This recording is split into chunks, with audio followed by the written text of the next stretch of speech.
Il est préférable que les enfants de moins de 12 ans ne soient pas confrontés aux actualités. C'est-à-dire qu'il est préférable qu'ils ne voient pas les images qui passent en boucle à la télé parce que parfois le contenu n'est pas adapté à leur âge. Malheureusement, dernièrement, les enfants ont été confrontés à beaucoup de choses, tant au niveau de ce qu'ils ont vu, mais aussi au niveau de ce qu'ils ont entendu. Les adultes autour de lui dans un comportement et dans une situation émotionnelle qu'il ne va pas comprendre et qui va être quelque chose qui est de l'ordre de l'inhabituel, c'est-à-dire un enfant va parfois voir ses parents beaucoup plus énervés qu'ils ne sont d'habitude, ou angoissés, ou parfois un petit peu déprimés. Et peut-être que c'est sur ça qu'on va s'attarder un petit peu pour mettre du sens, pour que l'enfant puisse continuer de vivre dans un état émotionnel propre à lui-même. Alors, ce qui est important, c'est de voir un petit peu dans cette tranche d'âge le genre de questions qui vont pouvoir émerger. Alors, en règle générale, on a pu délimiter 4 types de questions. La première, c'est qu'est-ce qu'on peut dire aux enfants de ce qui se passe en ce moment? La seconde va être relative aux écoles et aux routes qui ont été bloquées. Une troisième question qui revient beaucoup dernièrement, c'est est-ce qu'on a de l'argent? Est-ce qu'on peut s'acheter certaines choses ou est-ce qu'on peut faire certaines choses? Et la quatrième question qui peut revenir, c'est aussi des questions qui se rapportent à Noël. Est-ce qu'on va passer Noël? Comment va se passer Noël cette année? Alors, si on va réfléchir un petit peu à ces questions. Si on va reprendre la première, qu'est-ce qui se passe au Liban dernièrement? Alors, ce qui est important, c'est de dire à l'enfant, c'est de mettre les choses dans un contexte, c'est-à-dire d'expliquer à l'enfant que ce qu'il a pu voir, entendre, se passe réellement, mais il va falloir expliquer, donc mettre une signification. Ce qu'on peut dire aux enfants de cet âge-là, c'est par exemple que le Liban ne va pas bien. C'est un petit peu comme s'il est malade. Et donc, c'est pour ça qu'il est en train de voir des adultes s'énerver, parfois beaucoup discuter, être devant la télé pendant de longues heures, parce que les adultes ne sont pas d'accord sur ce qui s'est passé ou sur ce qu'il faudrait faire maintenant pour arranger la situation. Comme ça, on sera en train d'expliquer à l'enfant la situation et le contexte. Et puis, ce qu'on peut rajouter aussi par rapport aux écoles et aux routes qui ont été bloquées, c'est lui dire que quand tu es malade, tu ne fonctionnes pas comme d'habitude. Pour le pays, c'est un petit peu la même chose. C'est-à-dire que les routes ont été bloquées pour une raison précise, mais peut-être que ce qu'il faudrait ajouter, c'est que certaines routes ont été bloquées.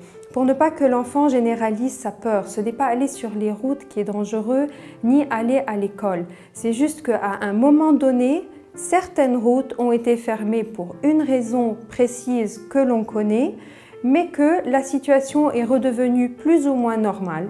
C'est vrai que dernièrement, on entend parfois aux nouvelles, parfois il se passe quelque chose et ce genre de questionnement revient.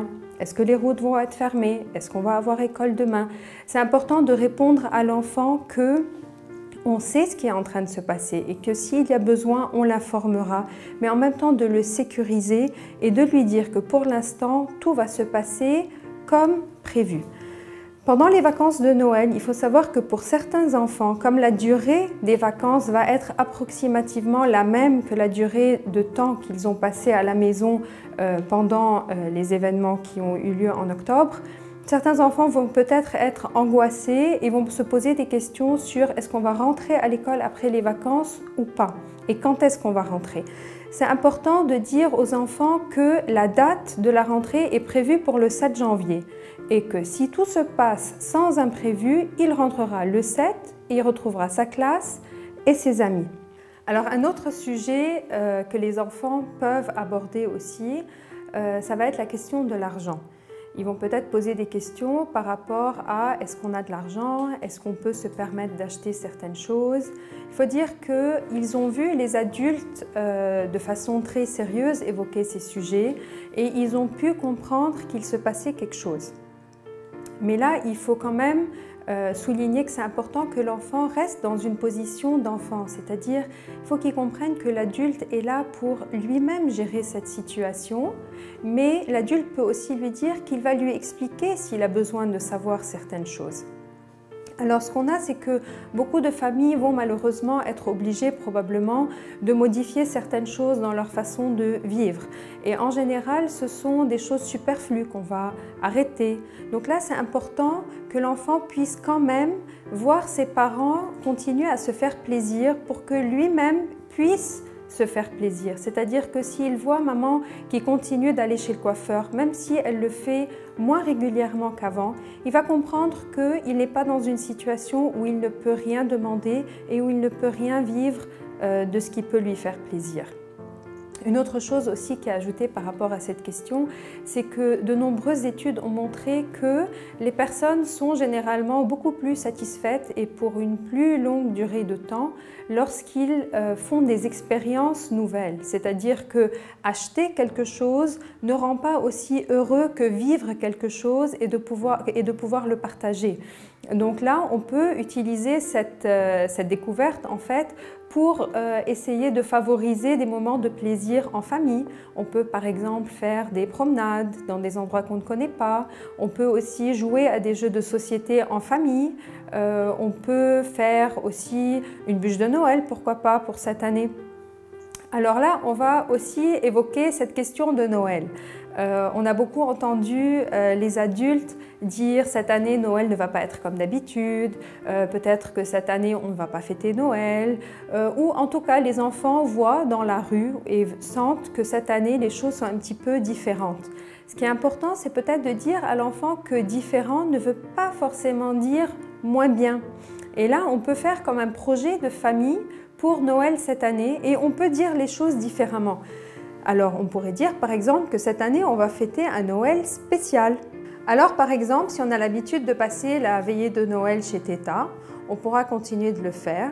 Mais par exemple, si on avait l'habitude d'acheter une bûche dans un endroit qu'on aime bien, peut-être que cette année, on pourrait décider de faire nous-mêmes la bûche, de la décorer de façon personnalisée. Peut-être qu'on pourrait aussi programmer une soirée de jeu. Peut-être qu'on pourrait aussi programmer de lire des contes ou de faire des petits spectacles en famille.